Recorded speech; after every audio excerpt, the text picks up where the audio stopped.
Bismillahirrahmanirrahim. Assalamualaikum warahmatullahi wabarakatuh.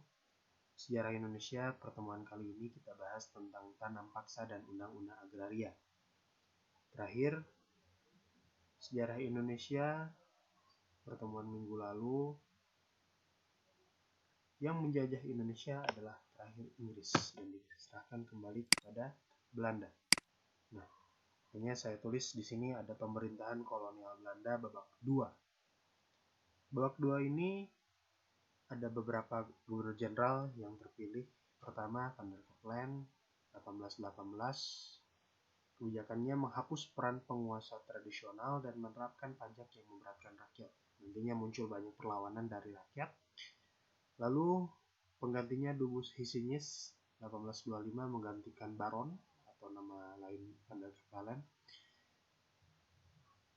Upayanya mendirikan The Javabank, kemudian berhasil menumpas perang Diponegoro, dan nantinya terbayar mahal dengan kas negara Belanda menjadi kosong dan hutang semakin banyak. Kemudian 1830 Van den Bosch berkuasa. Idenya mengenai sistem Kulturstelsel atau yang kita sebut tanam paksa diajukan kepada Raja William dan konsepnya dianggap sangat masuk akal sehingga bisa diharapkan membantu negeri Belanda khususnya di bidang ekonomi. Nah, ini tanam paksa. Nah, ini Van den Bosch. Lalu ini suasana tanam paksa waktu itu. Latar belakangnya sangat jelas sekali. Kas negara Belanda kosong dan hutang negara sangat besar. Faktor penyebabnya ini ada 4. Saya bahas dulu nomor 2, Perang Diponegoro sudah jelas. Tadi dijelaskan juga di zaman Dubus Hisinis. Kemudian Perang Kemerdekaan Belgia 1830. Jadi dulu Belanda dan Belgia itu satu negara, Belgia di bawah Belanda. Kemudian pada tahun 1830, Belgia ingin memerdekakan diri dari Belanda. Alhasil 1830 itu Belgia berhasil melepaskan diri dari Belanda dan akhirnya sumber-sumber produksi yang ada di Belgia tidak masuk ke kas negara Belanda. Nah, nomor 3, akhirnya pemasukan uang tidak banyak khususnya dari kopi. Kemudian kegagalan usaha swasta untuk memberikan keuntungan besar. Lanjut, untuk sistem tanam paksa ini ada 8, sudah saya ringkas. Tanah yang digunakan untuk tanam paksa harus persetujuan penduduk, tidak melebihi 1/5 tanah penduduk. Kemudian tidak melebihi waktu penanaman padi. Apabila padi misalkan waktu itu panen 1 kali 1 tahun, berarti tidak lebih dari 1 tahun untuk penanaman tanaman paksa. Kemudian tanah yang digunakan untuk tanam paksa bebas pajak. Apabila ada hasil diberikan kepada pemerintah dan apabila berlebih dari target dikembalikan kepada penduduk. Gagal panen tanggung jawab pemerintah. Yang tidak punya tanah bisa bekerja di perkebunan 65 hari per tahun. Penyerahan hasil diberikan kepada pemimpin pribumi, selanjutnya diberikan kepada pegawai Eropa atau pengawas dari Belanda. Ini ekspektasinya untuk ketentuannya. Kenyataan di lapangan berbeda lain. Ada penyelewengan tanam paksa. Tanah tadi harus persetujuan penduduk, ini tanpa persetujuan penduduk. Kenyataannya lebih dari 1/5 tanah, bahkan seluruhnya. Melebihi waktu tanam padi, jadi sepanjang tahun. Semua tanah dikenakan pajak. Kemudian bila hasil lebih tetap disetorkan ke pemerintah. Gagal panen tanggung jawab petani. Dan yang tidak punya tanah wajib bekerja sepanjang tahun tanpa dibayar. Nah, ini penyelewengan ini pemicunya culture prosenten atau diadopsi ke kita prosenan.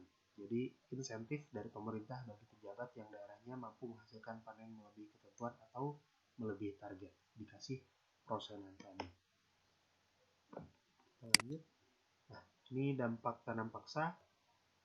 Bagi Indonesia negatifnya sudah sangat jelas. Penderitaan fisik dan mental, kemudian padi gagal panen yang menyebabkan nantinya jumlah penduduk berkurang karena kematian.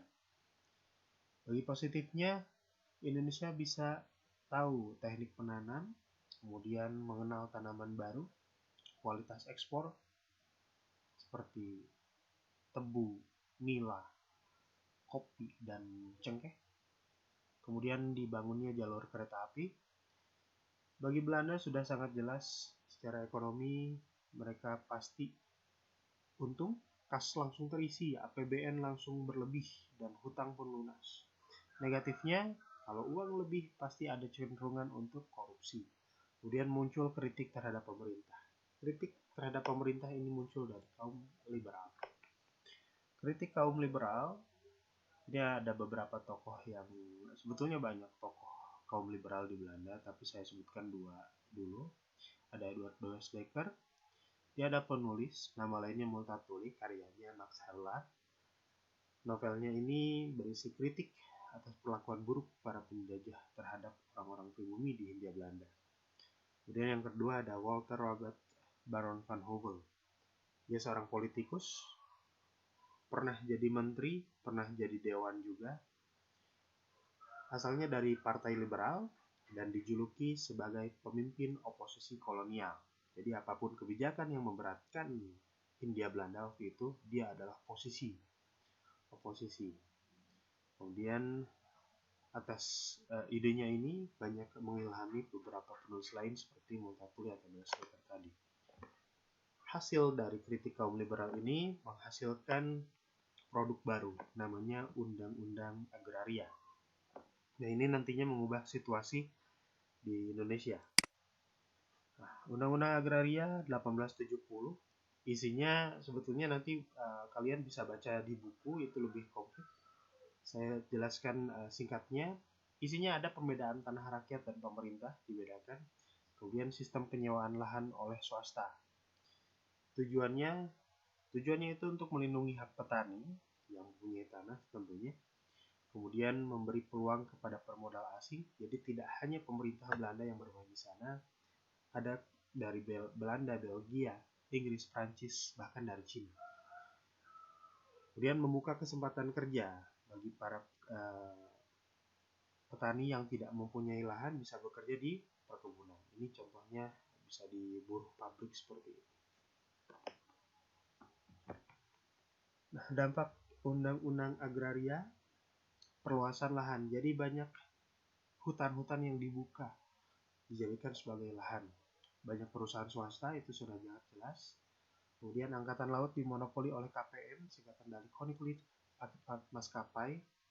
Jadi maskapai ini atau KPM ini sebetulnya transport yang menghubungkan pulau ke pulau lainnya untuk hasil tanah atau hasil dari perkebunan.